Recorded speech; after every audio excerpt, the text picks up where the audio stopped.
Honestly, at this point, you can't even hate on Buggy anymore. You can't beat him, join him, and Buggy definitely won't go away, and he's not going away anytime soon. So you gotta join him. After this chapter, I'm definitely going to make a video about Buggy. But what's going on, everybody? It's your boy Potential Unleashed. We're back with another One Piece chapter review. This is One Piece chapter 1082, titled Let's Go Get It. And I'm not gonna lie to you guys, I was not expecting this chapter to drop. There's a weekly Shonen Jump break this week, so not an Oda break like we usually get after every 2 maybe 3 chapters. Weekly Shonen Jump, so I wasn't expecting one to come out. I was supposed to do a prediction video. Somebody in my comments wanted me to do that. I'm supposed to do that probably today or tomorrow, but well, this dropped, so I'm doing it now. Really interesting chapter. I want to talk about it. But if you guys enjoy regular anime content and enjoy reviews like these, make sure you guys like the video, subscribe to the channel, hit the notification bell so you guys never miss out on a new video. With that away, my name is Potential Unleashed, and let's get into the review. I actually lied. The title is Let's Go and Claim It. I mean, it's still the same thing. But anyways, the chapter starts off with apparently Vice Admiral T-Bone. He was killed, and he's made the front cover of the newspaper. It's all over the place. We know that Cross Guilds is definitely affiliated because they're the ones who started the whole marine hunting thing.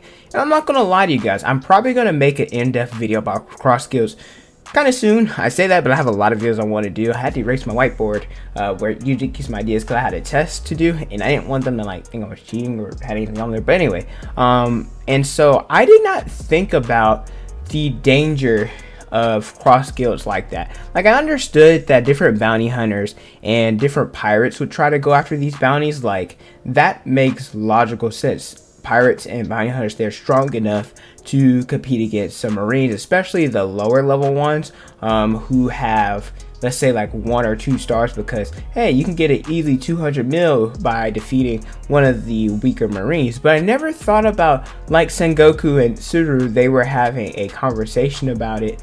I never thought of how the marines could even be turned on by civilians. Some civilians who are struggling financially, they're in poverty, they're suffering through starvation, all of that. If they go and attack marines and get their bounties, well, they won't be suffering like this. And this is what happened in T-Bone, one of the cities or countries, I think it was called Pepe, something like that. They are constantly poor, starving, all of that, and that's why T-Bone was killed, which is really interesting. And Tsuru's like, yo, well, if this is what Buggy's true plan was, to have the chaos where the marines not only have to watch their back from pirates but civilians as well, they can't really do their job effectively that way.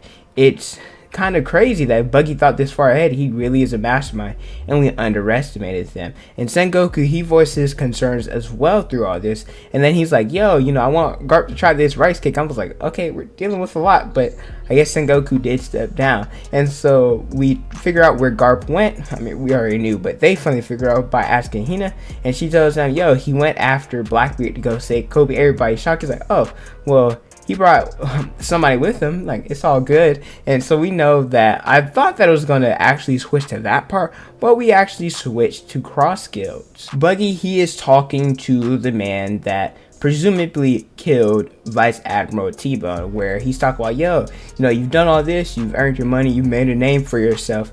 And the man who killed T-Bone, he looks, I mean, he's a nobody, but he looks like somebody who is really beaten down and really starving and just really poor. And he's like, doing all of this for my family, I wouldn't, and not being able to see them again, I don't regret what I did.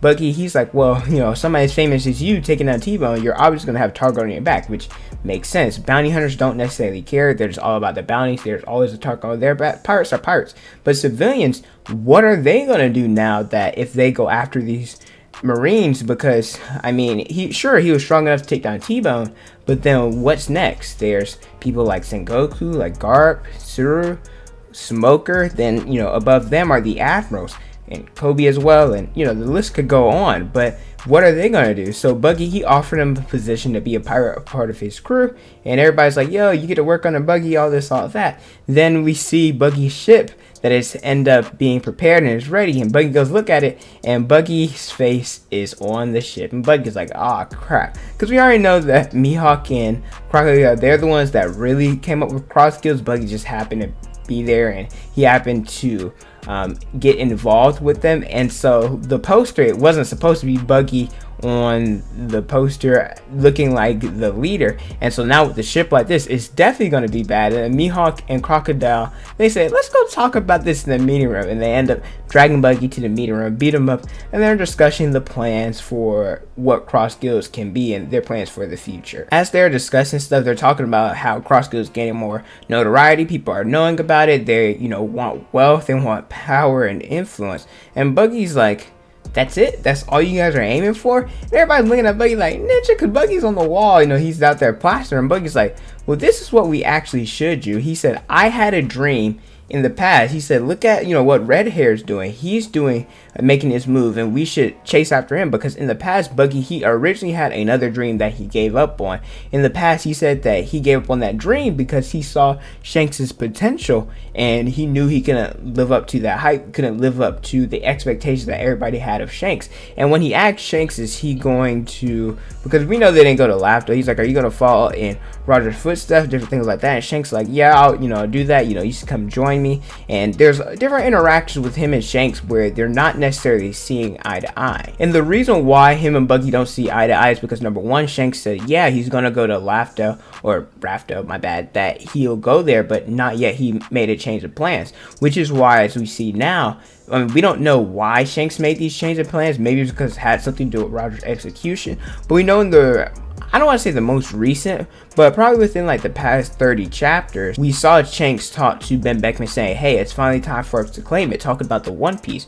And Buggy, he's still mad about the stuff about him making Buggy eat the fruit, making him lose the treasure, all of that. But we find out that Buggy's initial dream was that he wanted to become the Pirate King. Now, Mihawk says something that's really interesting, because I know he's going to probably get a lot of hate for this, because he's the world's greatest swordsman. He shouldn't be scared of anyone. But at the same time, Mihawk talks about, well, if we try to do all this, there's other emperors out there that we're going to have to go. We can't just pick fights with Straw Hat, Red Hair, and Blackbeard. It's so dope that we hear Mihawk, somebody of that caliber, noticing and talking about the Straw Hat. It's really interesting.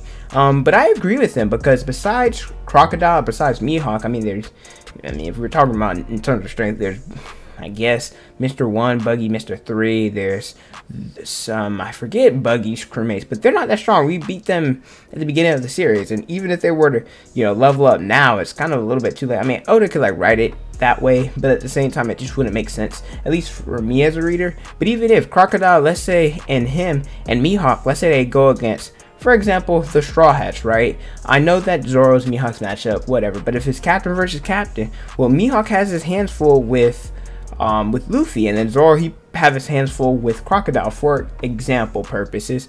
Then who else is going to fight? They can easily defeat Buggy and the rest of the nobodies. And same with Shanks. If Mihawk and Shanks are going at it, they're doing their thing. Crocodile goes, let's say Ben Beckman, well, Lucky Roo, Yasop, Rockstar, all the other people, Hongo, right? All the other people, they can do whatever they want because their crew is not strong enough. But Buggy, he ended up getting a transponder snail, ended up saying, we're going after One Piece. And Mihawk and Crocodile are like, God dog it, because they don't have the influence that Buggy has, so they have to go along with his plan. Next up, we cut to Kimabaka Kingdom, where we see some of the vice captains for the captains of the Revolutionary Army. They see a ship and they're like placing bets on who's on the ship or what type of ship it is. Somebody says it's Sabo, and everybody's like, nah, it's not Sabo. When it actually is Sabo, everybody is excited, because the last thing we remember is Sabo losing communication with him. When him and Koala, they had an interaction, we actually find out that Sabo, he said that he was never on Lelouch. A lot of people speculate this. At the same time, he said he did something like a 3-tick.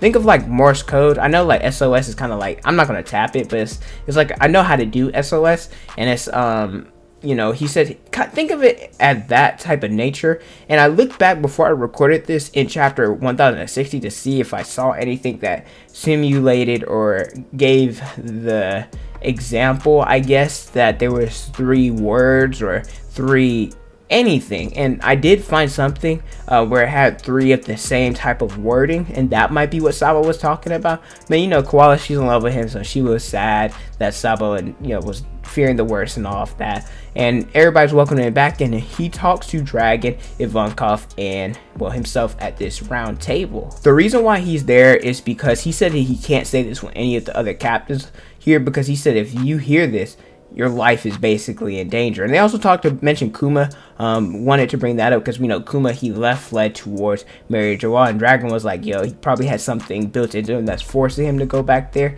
And so after all this, Sabo's like, I'm about to tell you guys everything that happened at the Reverie and at Mary Joa. And this is really interesting because we know that Sabo may mention in chapter 1060 about there being an empty throne, and it's not really empty. He's probably going to talk about Emu. I don't know if we're going to get this next chapter or if we're going to get a cliffhanger, because technically, since this chapter was supposed to come out next week and it's out a week early, more likely than not, next week we'll actually really have a break and we won't see anything next week. I don't know, I'm speculating. Kind of surprised that this is out this early. It kind of reminds me of the chapters that drop typically before the new year, usually around Christmas, New Year's time. They go on a 2-week break, and then usually we get the scans sometime in the year before that we're supposed to. It's just weird, but a really good chapter. Sabo's back. Buggy, they're trying to go after the One Piece. We saw some more stuff about Mihawk, cross skills, all that, really interesting. But let me know how you guys feel about this chapter in the comment section below. Thank you guys so much for watching. Don't forget to like, comment, and subscribe. Hit the notification bell so you guys never miss out on a new video. Follow my Instagram, Twitter, Snapchat, and TikTok. So on the screen and in the description below. Thank you guys so much for watching, and don't forget to unleash your potential.